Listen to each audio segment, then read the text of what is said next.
So UTAC has been on strike now for, we're counting down, it's been what, 38, 37 days.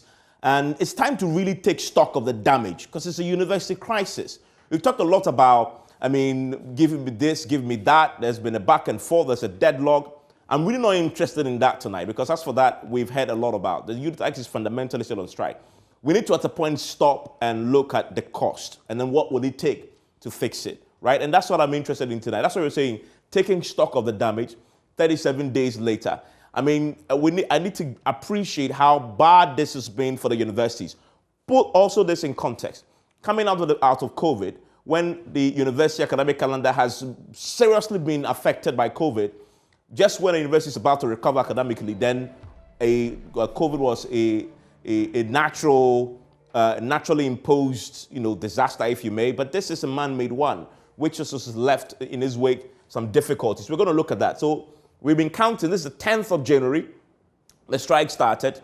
We are talking about 16th of February. Now we're talking about 38 days in all now since the strike started. So that's a long time, more than a month, right?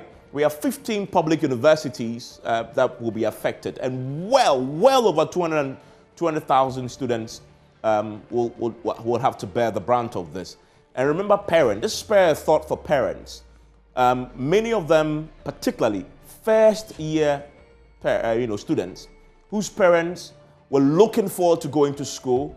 They've invested a lot of money in getting their kids to school. Some of them would have spent monies on getting accommodation in Accra. If you're coming from, say, northern region, you send him down to Accra, you pay all the money, and parents are struggling to raise funds already. Send a child to Accra, and for 30 days, you're paying the rent for the hostel, and the child is not getting any education.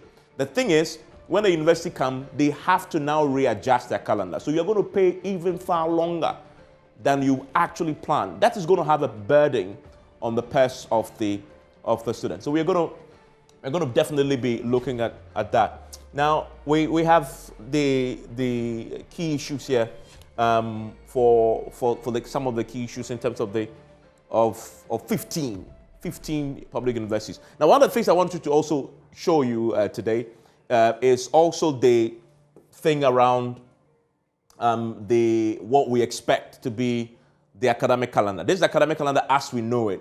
So teaching was supposed to begin on January 13, and teaching should have ended on April 1.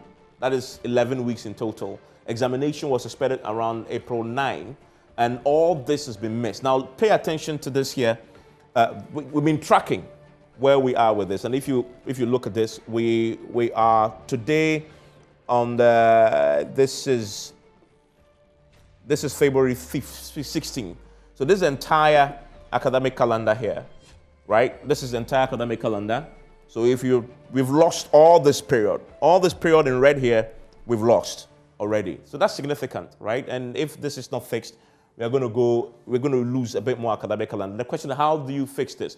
But there's been financial costs too, because the universities, they generate internal funds, and when they generate, they keep all of it, right?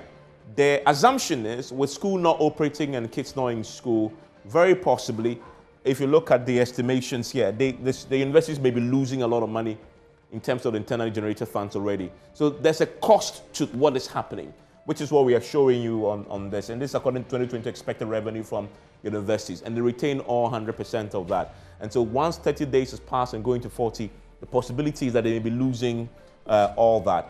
In terms of the background to all this, we know already. The injunction the court has upheld and said UTAC should go back. UTAC says they're still consulting with their lawyers, waiting for the certified copy of the judgment before they make a decision what to do. So there's no clarity, and they are not back yet. Fundamentally, tonight, as we speak, 24 hours on from that court judgment, we have no clarity yet when UTAC will go. Maybe tonight we'll get some clarity, but there are real people affected by this.